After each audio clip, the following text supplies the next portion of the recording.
pêche. Ok, c'est la rentrée sur mon jardin qui me rémunère le mieux pour l'entretien à l'année. Donc, clairement aujourd'hui, feuille. J'ai pas beaucoup de temps parce qu'après j'ai un chantier cet après-midi près de chez moi. Je suis à quasiment 40 minutes. Donc là on voit feuille, tonte.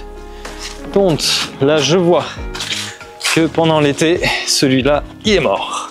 Donc si vous avez vu la vidéo de la dernière fois, c'est le papillon qui m'a tout nié, qui a tout défoncé. Ok, le bougainvillier se porte super bien. On n'a plus qu'à attendre qu'il pousse, le faire grimper ici. Voilà, eux ils sont malins. Je pense qu'ils vont pas faire long feu non plus. Le chêne, cet hiver, il va juste falloir que je lui coupe un tout petit peu la tête parce que là il monte trop haut. Les arômes que j'ai plantés, là il y a quoi? Il y a 4-5 mois pour l'instant. C'est pas génial. Je pense qu'ils seront beaucoup plus beaux l'année prochaine, mais là c'est bof bof. Lui aussi il va falloir que je lui coupe un peu la tête. Je vais couper au-dessus de la corde. On va faire monter le jasmin. Parce que là elle veut garder, la cliente veut garder son fil. Bien que il n'y a pas pire que ça.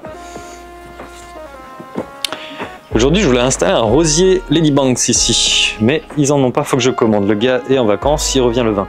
Ici on a des merdes de pigeons partout. Donc il va falloir que je monte un de ces quatre, mettre des pics. Ce coin là qui est mi-ombre voire ombre, je voulais faire un test. Donc ça a plutôt bien tenu pendant tout l'été. Les coléus clairement ils se plaisent de dingue ici. Le fuchsia il va être pas mal aussi. Les euchères, enfin les euchères, je ne sais même pas si on fait de la liaison ou pas. Eux c'est bof. Et les bégonias par contre bah, c'est plutôt pas mal. Je te dis bégonia, je dis une grosse connerie et tu réagis pas. C'est quoi ça? Si vous savez dans les commentaires. Bon et pour continuer à agrémenter un peu ce jardin, j'ai acheté pour changer des fleurs. Bon allez, je mets d'abord un gros coup de propre parce que comme je dis, j'ai pas beaucoup de temps, j'ai grand max 2 heures ici. Grand coup de propre, tonte, puis après on plante.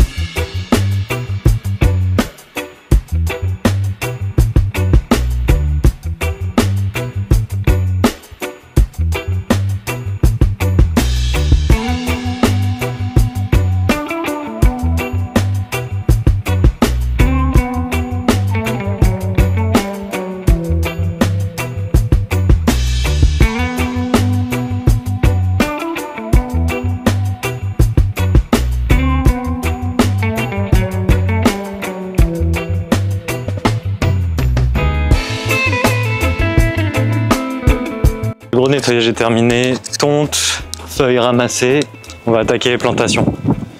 Ok, donc cette fois-ci je suis parti sur du violet. On a du pétunia mexicain derrière. Bon, il y a du vent, donc c'est cassé la gueule. Ici on va avoir un hydrangea violet. On a des goras, bon là on est plutôt sur du rose.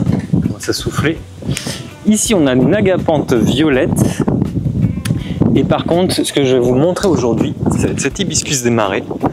J'adore ces fleurs. Regardez la taille. Regardez la taille. Attendez, hop. Regardez-moi la taille des fleurs. Et j'ai pas des petites paluches. Hein. Alors, qu'est-ce qu'il faut savoir déjà sur cette plante? Donc, on appelle déjà l'hibiscus des marais parce qu'elle vient d'Amérique du Nord et elle a tendance à pousser dans les marais, tout simplement sur le bord des rivières, en tout cas dans les zones un peu marécageuses. Donc celle-là, à l'avenir, sa taille, elle pourra atteindre à peu près 1,50 m à 2,50 m. Vous avez les fleurs, elles peuvent être de plusieurs couleurs. Vous en avez des blanches, des roses, des rouges, des violettes, enfin bon. Et donc elles peuvent atteindre entre 15 et 25 cm. Comme je dis, quand vous la regardez par rapport à moi, c'est énorme. Et donc là, il y en a une autre qui va arriver. En été, c'est magnifique, vous en avez partout. Donc s'il a tendance à être près des marais, clairement, il ne faut pas un sol qui soit trop sec, il faut un sol qui soit quand même assez humide. Humide, mais très bien drainé. Vous pouvez le mettre plein soleil ou mi-ombre, ça dépend. Si par exemple vous êtes comme moi dans le sud, mi-ombre ça peut être pas mal parce que c'est vrai que si vraiment ça cogne fort, des fois avec des étés à 40 degrés de plus, ça va quand même lui faire un petit peu de mal. Donc l'arrosage régulier avec un petit goutte à goutte à côté, ce serait parfait pour lui. Et par contre pour l'hiver, on n'a aucune inquiétude à avoir ici, ça facile, ça va jusqu'à moins 15 degrés. Pendant sa période de croissance, n'hésitez pas à lui amener du potassium et du phosphore, ça va lui permettre de faire des très belles fleurs. Et comme ça, vous aurez un hibiscus des marais très très fourni. Donc ça, pendant l'hiver, les tiges, elles vont carrément sécher. elles vont toutes sécher. Le pied sera vivant, mais vous allez avoir les tiges qui vont sécher. J'ai tendance pendant l'hiver de les laisser en place, parce que ça les protège. Vous allez avoir les petites pousses qui vont reprendre à partir du pied. Ces petites pousses sont très très fragiles. Donc on a très vite fait de mettre un tout petit coup de pied et de péter les nouvelles pousses. Par contre, à la fin du printemps, vous venez les couper afin en fait de le forcer à refaire plein d'autres tiges. Donc c'est vraiment l'avantage de ça, c'est vraiment ça va mettre la fleur et la couleur en valeur. Donc dans un jardin, si vous d'un seul coup à certains endroits, par exemple moi ça va être près de la haie où vous allez très verte, j'ai envie vraiment de mettre un endroit où bah, on va l'avoir et ça va vraiment dénoter avec la couleur de la haie qui est trop verte. Donc c'est vraiment l'intérêt de celle-ci, c'est de la mettre dans un endroit où elle va pouvoir pousser en hauteur, où elle ne va pas être cachée, et surtout de mettre beaucoup de couleurs dans votre jardin.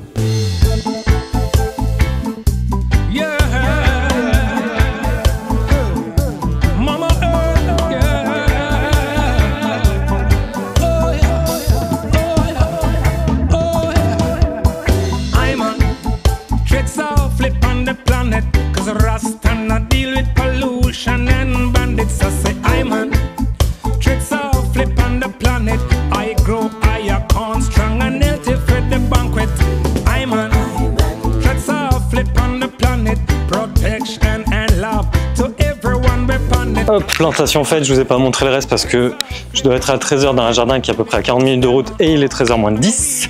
Donc c'est mort, j'y serai pas à l'heure. Donc l'hydrangea, il est dans ce coin-là, il va bien se plaire, il aura le soleil en après-midi. L'hibiscus des marais, je l'ai mis là. Les agapantes, elles sont là. J'ai mis les goras. Donc ici, ce qui va être cool, c'est que l'année prochaine, on va avoir du rose, du violet qui vont apparaître. Les grandes fleurs, dès qu'il va arriver, boum, il l'aura tout de suite devant lui. Là, c'est histoire d'égayer un petit peu ce coin-là qui est un petit peu moche. Et la dernière, je l'ai placée là à l'entrée devant la sauge qui est rouge. Donc celle-là, je vais la faire s'étaler un petit peu. Hop, comme ça, elle va faire un genre de petit triangle. Et derrière, on aura celui-là qui sera violet et qui va un petit peu égayer ce jardin. Chantier terminé. Je le facture le 15 du mois, donc ça, c'est encaissé. Je pars sur l'autre chantier. Je vais manger sur la route. La petite quiche et c'est parti.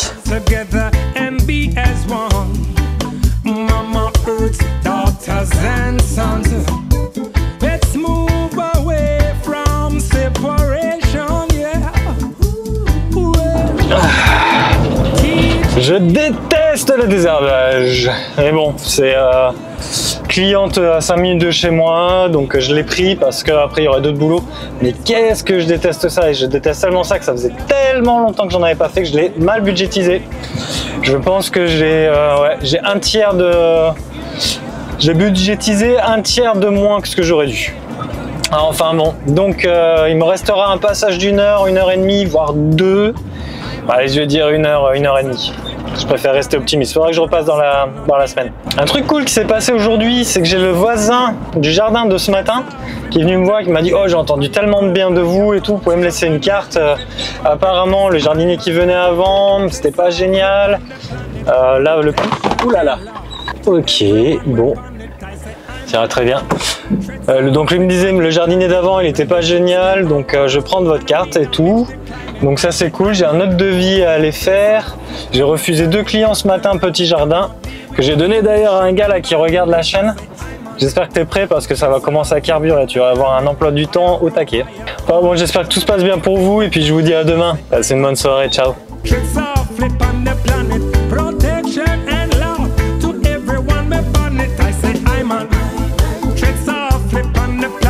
When the youths them go